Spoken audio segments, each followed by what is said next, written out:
गांव के किनारे एक छोटा सा घर था। उस घर में विधवा सरोज, उसका बेटा अमन और छोटी बेटी गुड़िया रहते थे। पति की मृत्यु के बाद सरोज ने लोगों के घर में खाना बनाकर, कपड़े सिलकर और खेतों में मजदूरी करके अपने बच्चों को पाला था।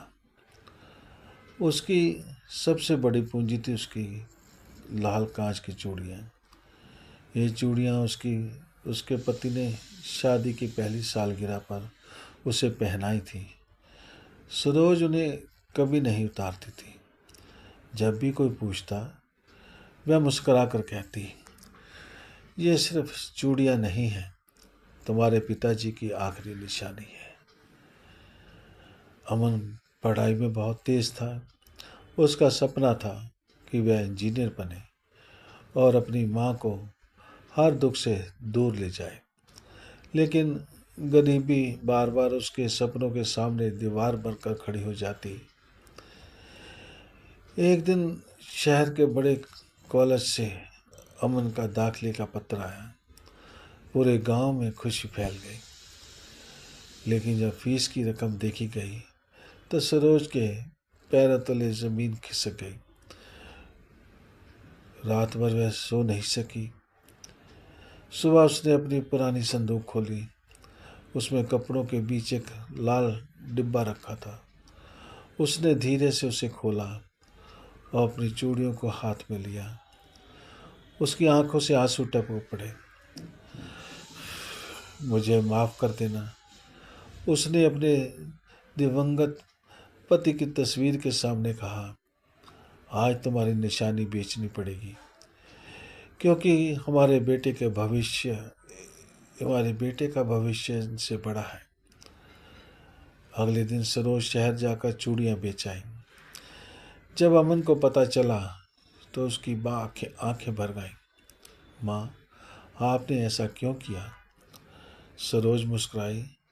बेटा, चूड़ियाँ हाथ की शोभा होती हैं, लेकिन बेटी की सफलता माँ का सबसे बड़ा गहना होती है।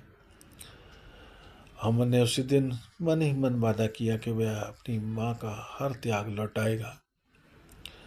समय बीतता गया। अमन दिन रात मेहनत करता रहा। कई बार भूखा सोया, कई बार दूसरों की किताबें लेकर पढ़ा, लेकिन उसने हार नहीं मानी। 4 साल बाद उसे एक बड़ी कंपनी में नौकरी मिल गई।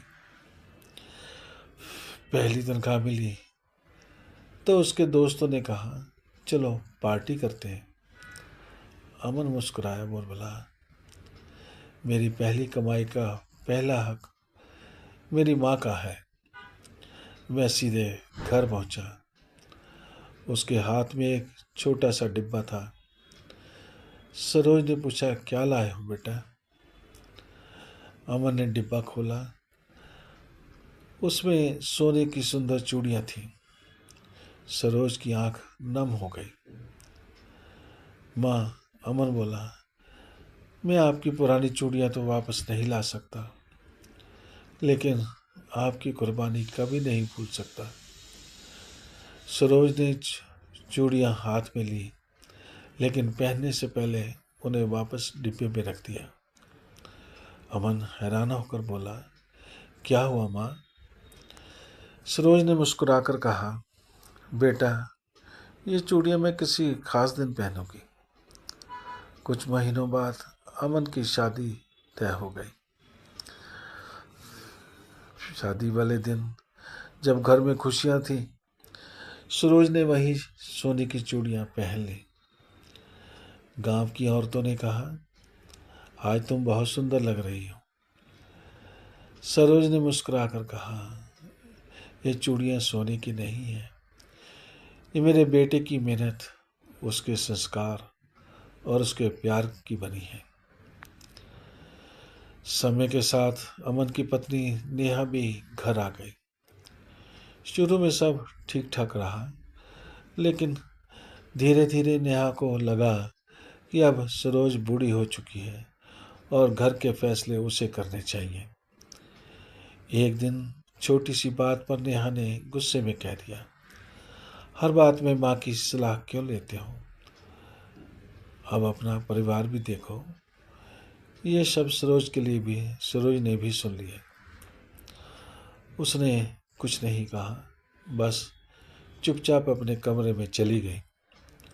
उस रात उसने खाना भी नहीं खाया।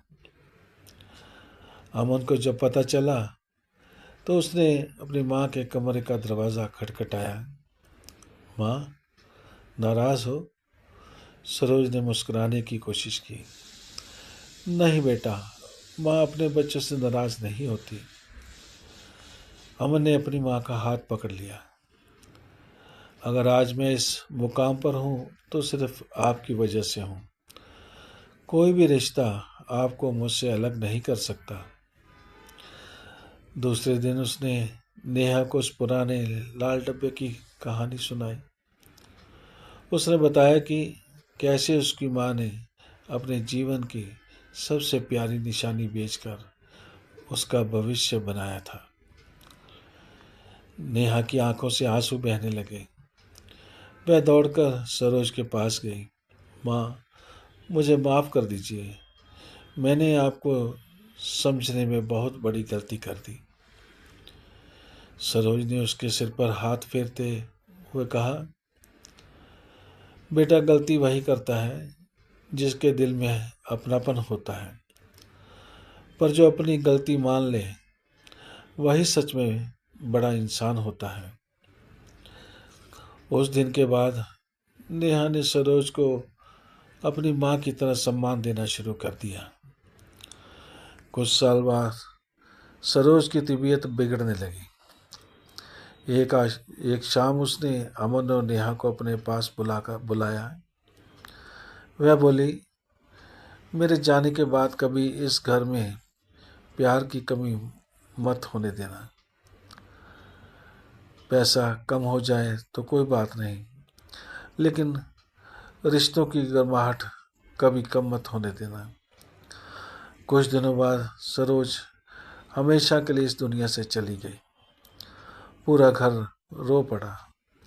अमन ने माँ का लाल डिब्बा खोला। उसमें एक छोटी सी चिट्ठी रखी थी। उस पर लिखा था, बेटा, अगर कभी मेरी याद आए तो मेरी चूड़ियाँ मत ढूंढना। किसी भूखे को खाना खिला देना। किसी गरीब बच्चे की पढ़ाई में मदद कर देना। वहीं मुझे सबसे ज़्यादा खुशी मिलेगी। उस दिन से हर साल अपनी माँ की पुण्यतिथि पर अमन और नेहा किसी ज़रूरतमंद बच्चे की पढ़ाई का खर्च उठाने लगे। धीरे धीरे पूरे गांव के लोग भी इस नेक काम में जुड़ते गए। लोग कहते थे, सरोज तो चली गई, लेकिन उसकी चूड़ियों की खनक आज भी गांव के बच्चों की मुस्कान में सुनाई देती है। कहानी की सीख, सच्चा धन सोना चांदी नहीं, बल्कि माता पिता का त्याग, उनके संस्कार और परिवार का प्रेम है। जो अपने माता पिता के बलिदान की कदर करता है, उसके जीवन में खुशियाँ कभी कमी